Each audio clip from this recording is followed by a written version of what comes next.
सांगोला तालुक्यातील वाकीशिवणी येथे बेकायदेशीर गर्भलिंग निदान केल्याचा धक्कादायक प्रकार समोर आला आहे। ग्रामीण रुग्णालय सांगोला आणि सांगोला पोलिसांनी संयुक्त कारवाई करत छापा टाकला असून या प्रकरणी 3 जणांविरुद्ध गुन्हा दाखल करण्यात आला आहे।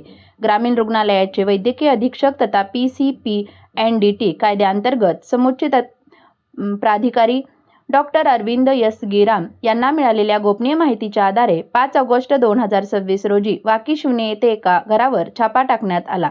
छापा दरम्यान एका गर्भवती महिलेसह तिच्या पतीची चौकशी करण्यात आली। फिर्यादीनुसार गर्भातील बाळाचे लिंग सांगण्यासाठी तब्बल 15,000 रुपये घेतले जात असल्याची माहिती समोर आली।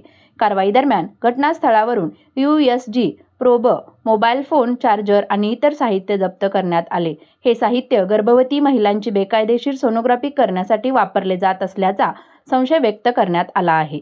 फिर्यादीनुसार प्राथमिक चौकशीत मार्च 2026 पासून एजंट मार्फत गर्भवती महिलांना बारामती येथील व्यक्तीकडे नेले जात असल्याची, तसेच नंतर मशीन स्वतःकडे आणून घरीच बेकायदेशीर गर्भलिंग निदान सुरू असल्याची माहिती समोर आली आहे। या प्रकरणी भास्कर रामचंद्र घाडगे, प्रवीण पोपटराव देशमुख आणि बाबूराव किसवे यांच्या विरुद्ध PCPNDT कायद्यान्वये गुन्हा दाखल करण्यात आला आहे।